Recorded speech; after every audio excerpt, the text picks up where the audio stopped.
कमिटीची बैठक होती आणि या सगळ्या नेत्यांच्या प्रतिक्रिया आपण पाहिल्या। भाजप नेते या ठिकाणी येण्यास सुरुवात झालेली आहे। सदाभाऊ खोत आणि प्रसाद लाड यासोबतच अतुल भातखळकर यांनी या ठिकाणी प्रतिक्रिया दिलेल्या आहेत।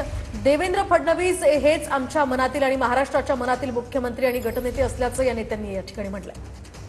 विधानसभा निवडणुकीमध्ये भाजप हा सर्वात मोठा पक्ष ठरलेला आहे। सर्वाधिक जागा 132 जागा भाजपने जिंकल्या आणि आता निरीक्षक जे आहेत ते सुद्धा पोहोचतील आणि आता देवेंद्र फडणवीस जे आहेत ते या बैठकीसाठी भाजपच्या कोर कमिटीच्या बैठकीसाठी आता निघालेले आहेत। भाजपला फडणवीस आता मुख्यमंत्री आणि गटनेते होतात का ते पाहणं खरं तर वृषाली अतिशय महत्त्वाचं असणार आहे। भाजपच्या कोर कमिटीची बैठक होणार आहे आणि त्याच्यानंतर गटनेता निवडीची जी बैठक होईल त्याच्यामध्ये ज्येष्ठ आमदार जे आहेत ते प्रस्ताव मांडतील, अनुमोदन देतील आणि त्याच्यानंतर गटनेता जो आहे तो निवडला जाईल।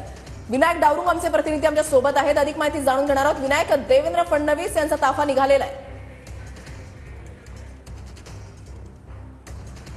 आहे त्यामुळे देवेंद्र फडणवीस त्यांच्या निवासस्थानावरून विधिमंडळाकडे यायला निघालेले आहेत। थोड्याच वेळात विधिमंडळामध्ये भाजपच्या कोर कमिटीची बैठक जी आहे ती होणार आहे। भाजपची कोर कमिटी झाल्यानंतर विधिमंडळ गटनेता निवडीची प्रक्रिया होणार आहे। जे निरीक्षक केंद्रातून आलेले आहेत या निरीक्षकांच्या सोबत ही विधिमंडळ गटनेता निवडीची जी आहे ती बैठक होईल आणि त्यानंतर जो विधिमंडळ गटनेता जो आहे तो निवडला जाणार आहे। एक मताने हा नेता जो आहे तो निवड होणार असल्याची सध्या माहिती आहे आणि ही सगळी प्रक्रिया विधिमंडळात पार पडते आणि त्यामुळेच देवेंद्र फडणवीस या ठिकाणी निघालेले आहेत।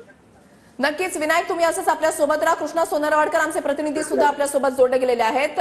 आपण त्यांच्याकडे जाणारच आहोत, मात्र ही दृश्य आपण पाहताय। आता विधिमंडळामध्ये भाजपचे आमदार जे आहेत ते आता एक एक जण पोहोचायला सुरुवात झालेली आहे आणि प्रत्येकाकडूनच विश्वास व्यक्त केला जातोय की देवेंद्र पर्वाला सुरुवात होईल। आमदार जे आहेत ते आता या ठिकाणी विधिमंडळामध्ये पोहोचतायत। सुरुवातीला भाजपच्या कोर कमिटीची बैठक आणि त्याच्यानंतर गटनेता निवडला जाईल।